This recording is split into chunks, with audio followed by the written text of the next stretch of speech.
All right, let's talk about struggles.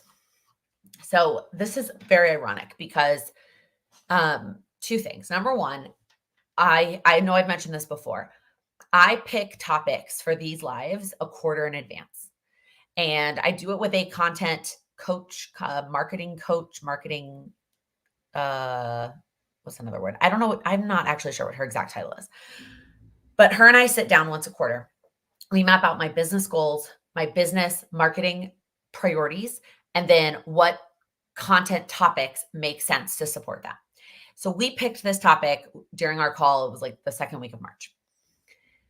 Fast forward to last week, I'm watching a YouTube video of somebody talking about their struggles as a business owner. And in that video, she was like, the people I follow on the internet, I wish they would just post a video about their struggles because I would want to watch that. And my brain went, me too. Maybe I should do a video about my struggles. That would be great. And then I literally had forgotten that this was the topic this week, like that I had already planned it. The other thing I want to say before we actually jump in, I have 5 to share with you, is I outlined this video. Call it 3 weeks ago. I do the outlines for the lives as part of my content batching and planning that happens the last week of the month. So I made this outline, or I wrote down my notes about these 5 struggles the last week of March. When I was going through it this morning to add the little banners, because I can't add the banners until the day of, I was like, wow, that's literally what I woke up this morning. Like, these are things I woke up this morning struggling with. And like, they're so current to this particular week. It just lined up really, really well. Not planned, but lined up really well. So let's talk about them. Number 1 is thinking that I can do it all. I've always had this struggle, I think. And like, I'm sure, and not I'm sure, we can trace this back likely to some sort of early childhood, adolescent, teenage version of myself. But the issue here, and not the issue really, but the thing that I struggle with is I finally found a balance. So then the pandemic showed up and gave me white space in my calendar that I didn't want. I didn't want all my trips to be canceled. I didn't want my social plans to go away. I mean, working from home was nice, but all the extra hours I got from not having to commute or get ready for work, full blown get ready for work every single day, or work extra hours, because it is so much easier to stick to a 9 to 5 when you're not physically in the office with coworkers. The extra hours I got during that time, I learned that I like rest time and I like white space. And so as we transitioned out of the pandemic, I found that balance between trying to do it all and having white space and rest in my calendar. And then I had a baby. And she is the greatest gift in the whole wide universe. I'm going to try not to cry. But a lot of my white space went away, mixed in likely with the fact that I probably need a little more rest than I did before. Maybe not at this point, now that she's 7.5 months, but definitely in those early days, and even past what you call the 4th trimester, where maybe my body is physically healed, but I'm still not getting the sleep I was getting before, right? So I need more white space. I need more rest. And yet here I am trying to do it all. I'm trying to work the hours, do the household things, be a mom, all the things. And even like those of you who do it without support, you're amazing, because for me, I have so much wonderful help. I mean, my husband works for himself as well. Now he works a lot of hours, and I'm so thankful that he does, but he has flexibility. He can block his calendar for an hour and 15 minutes in the middle of the day on a Wednesday, so I can do this without paying for childcare. If I can do stuff in the evenings and not have to worry about him getting home from work because he works here. And so I don't have to worry about, oh, he got stuck on the train, we have to cancel the call. Like, no, at 6:00 when I have my community calls, he is done with work and he takes over. Or even like tomorrow, I scheduled a nail appointment to get my nails done, because even though, chip on this one, I love Dazzle Dry. Y'all know if I go this long on every single one of these, y'all, this is all we're gonna talk about today. Anyways, all that to say, I have a lot of support. And yet I still think I can do it all. And then when I realize that I can't, I have to go back and revisit and rework a plan, which is literally what I did this morning.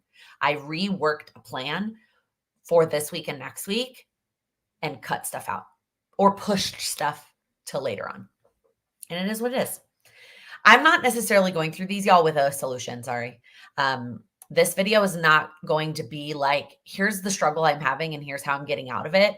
It's like, I also struggle. That's the point of this video. Okay. Number 2, comparing my goals to someone else's. And this happens in 2 ways. One, it happens in the actual goals. Like I see people, and it may not be exact, right? But somebody in our group posted about working on playing an instrument. And I thought to the keyboard in our living room and how I'd love to incorporate that. And I added it to a future idea list, but it's not right now. And I would like to include that. Or I look at my goals and I'm like, somebody else, like even like my sister, for example. I'm not going to give away her exact numbers because that's personal for her, but let's just say that her workout quantity and minutes are way higher than mine.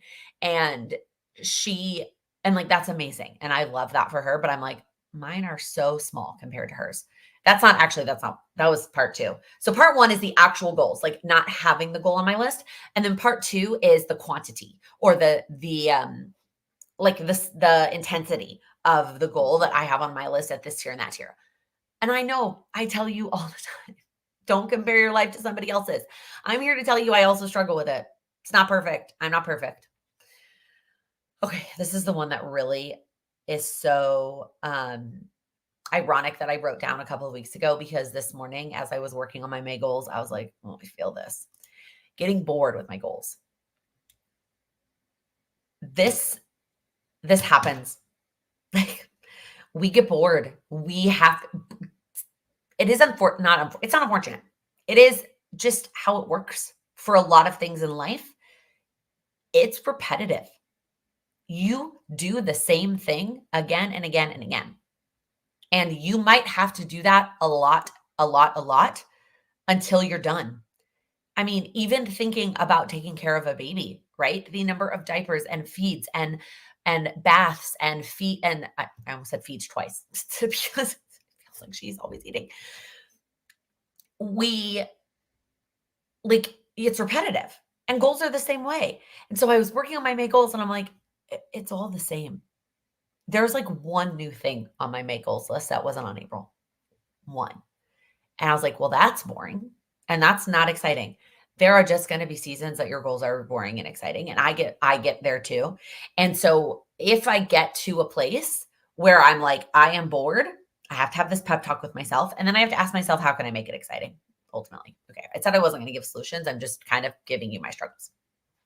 All right. Here's a big one that I know a lot of you also struggle with. And this is more, I'm having a work struggle. Well, maybe it's also personal.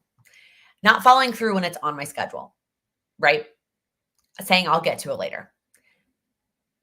I'm not talking about when things pop up, right? Something popped up. She woke up early from her nap and I needed to attend to her. Or just things pop up. They happen.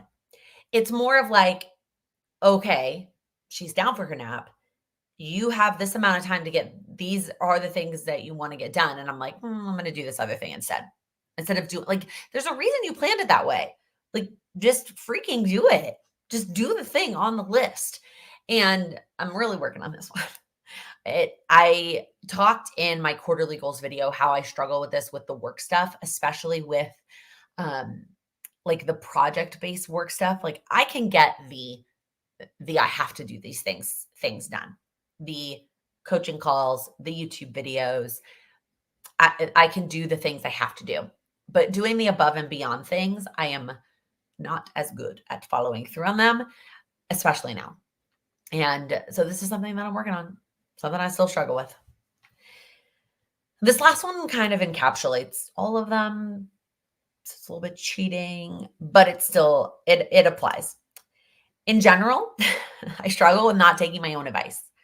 And I understand that you might take that as like, well, if you can't even do these things, like, how do you expect us to do them?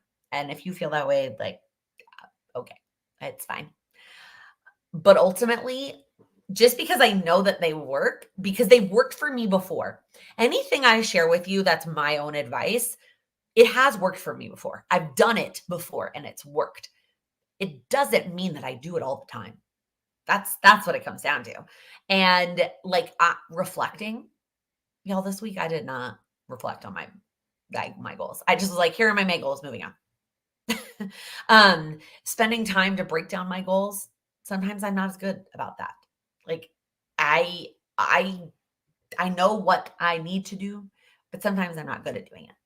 And I don't I don't say that to be like I am not valuable in helping you achieve your goals. I say that to be like I am a human. Like it just happens. So all that to say is if you also feel like you are struggling sometimes, you are not alone. And when I give you advice, I'm not trying to tell you that like if you don't do it perfectly or you like the only way to be successful and achieve your goals is to not have struggles because that's not the case. It's not the case for me. It's not going to be the case for you. But I'm giving you the advice that I would give myself, whether I'm good at always taking it.